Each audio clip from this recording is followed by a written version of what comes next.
Desde el campus. ¿Han escuchado hablar del trastorno por déficit de atención con hiperactividad?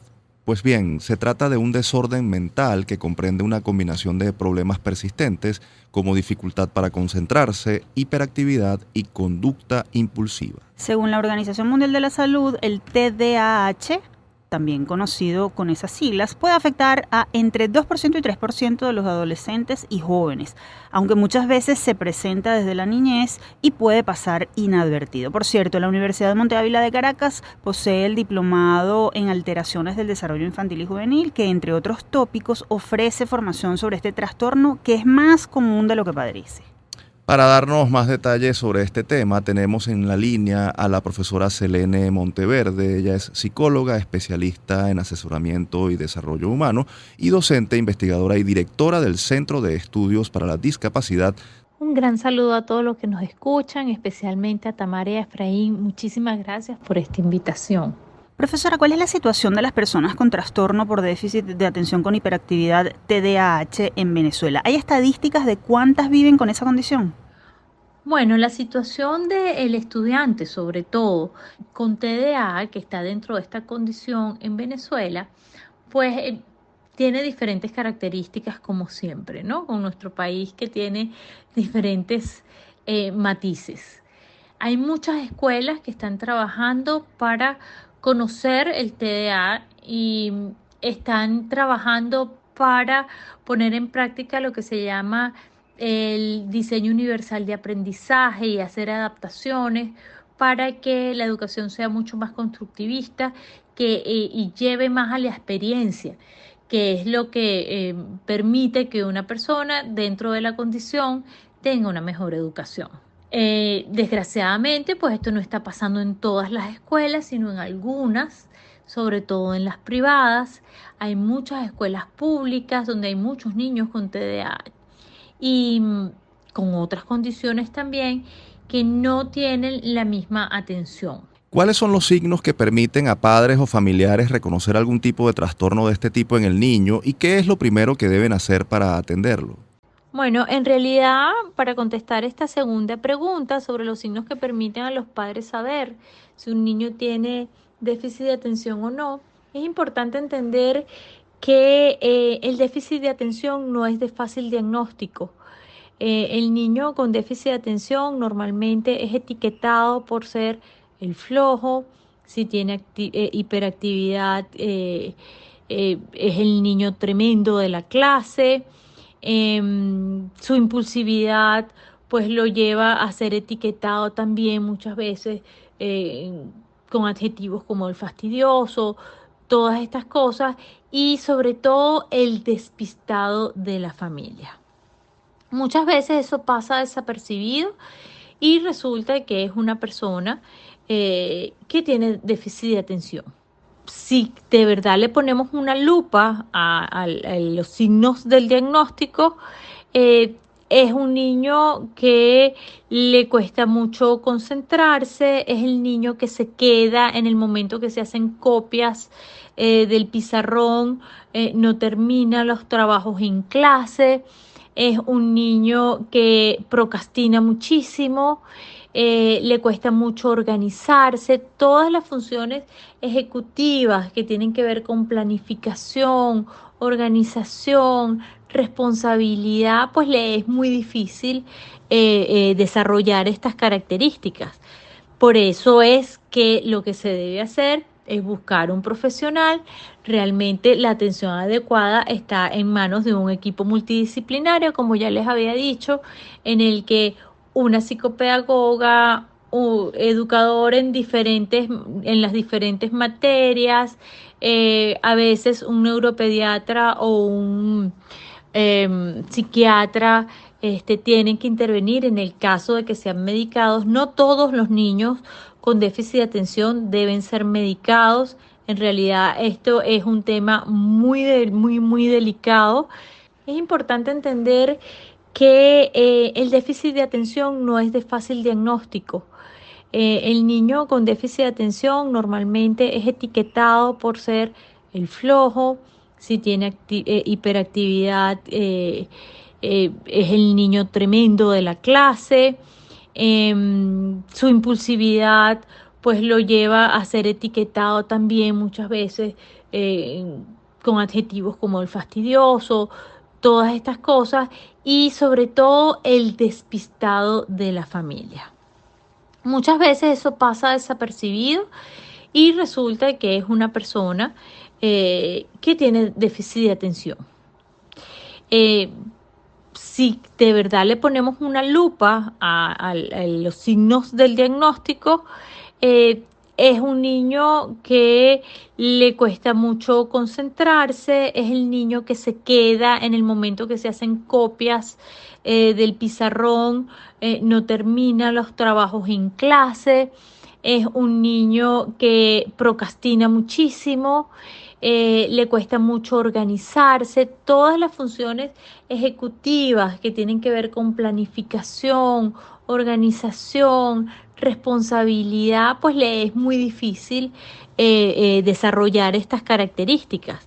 Por eso es que lo que se debe hacer es buscar un profesional. Realmente la atención adecuada está en manos de un equipo multidisciplinario, como ya les había dicho, en el que una psicopedagoga, un educador en las diferentes materias, a veces un neuropediatra o un psiquiatra tienen que intervenir en el caso de que sean medicados. No todos los niños con déficit de atención deben ser medicados. En realidad esto es un tema muy delicado. Hay que darle el tiempo y la oportunidad al niño de ir madurando. Sí hay muchos que necesitan medicación, pero hay otros que no. Entonces, siempre guardando ese respeto a las características únicas de cada ser humano, pues hay que buscar un diagnóstico, hay que entender las características y sobre todo desarrollar muchísima empatía, porque todas estas etiquetas que se generan cuando todavía no se ha dado el diagnóstico, pues repercuten en una baja importante de la autoestima del niño.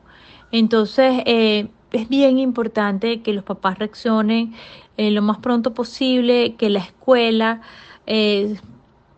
ponga sus alarmas en acción para que este niño sea atendido lo antes posible. ¿Cómo afecta este trastorno a quienes lo padecen? ¿Por qué es importante un diagnóstico a tiempo y qué profesionales están autorizados para diagnosticarlo? Cuando hablamos de cómo afecta, pues la afectación tiene varias aristas. En primer lugar, por supuesto, y como ya lo habíamos dicho, el autoestima del niño se ve muy afectado porque su rendimiento académico normalmente es muy bajo. Y él se siente que no puede cumplir con los objetivos de esa que es la actividad primordial de un niño, ¿no? Entonces de ahí empiezan una serie de dinámicas que realmente son muy disruptivas para la familia. El colegio llama a los padres porque no saben qué hacer.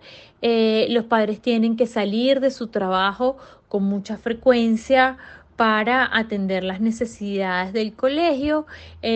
Pasa el tiempo y si el colegio no empieza a aplicar técnicas más constructivistas, más de diseño universal, pues sigue el problema y hasta que no es diagnosticado, entonces este niño está en este ciclo de quejas y de etiquetas que lo afectan a él, a su familia y al colegio. Y las personas que pueden diagnosticar son el neuropediatra y los psicólogos clínicos, los especialistas en desarrollo, son las personas idóneas para hacerlo. No deben diagnosticar los educadores, a pesar de que ellos vean los signos y sean las personas que levantan las alarmas. Ellos deben dar la recomendación para la evaluación, pero ellos no deben evaluar. Igualmente el psicopedagogo regularmente entiende que esa es la situación, pero quienes deben diagnosticar son los psicólogos y los neuropediatras. ¿Qué papel juegan padres y docentes en el manejo y atención de esta condición? ¿Cuáles son las herramientas fundamentales que deberían manejar para enfrentar y acompañar a un niño o joven con este trastorno? El papel del padre y de los adultos significativos en la vida de un niño con TDAH, al igual que cualquier niño, pues es importantísimo.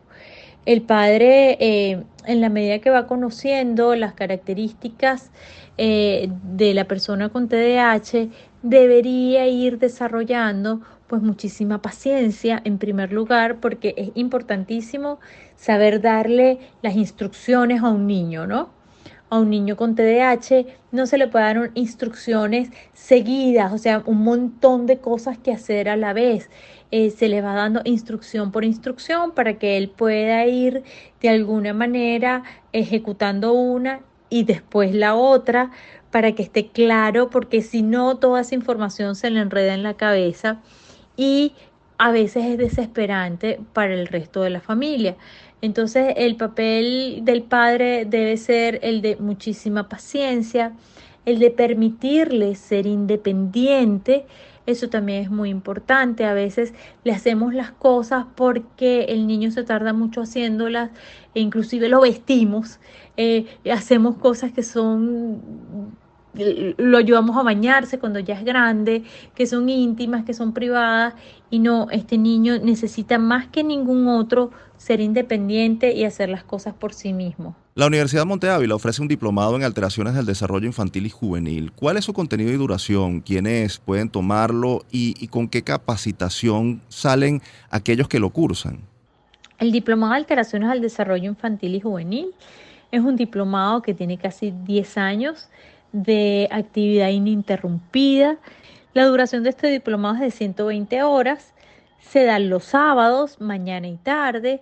El diplomado está dirigido a profesionales de la educación y de salud. Si desean información sobre el diplomado, se pueden meter en nuestra página web o contactarnos vía Instagram, @cediscuma, Facebook,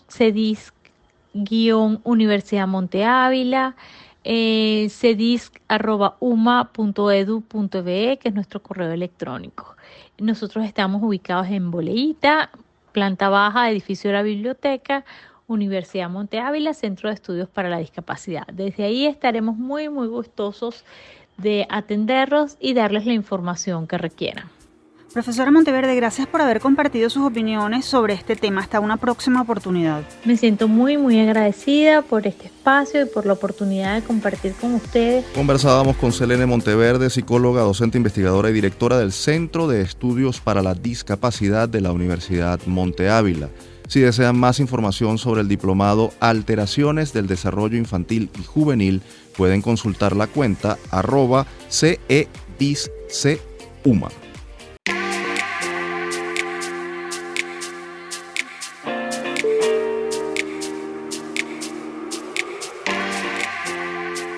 Desde el campus,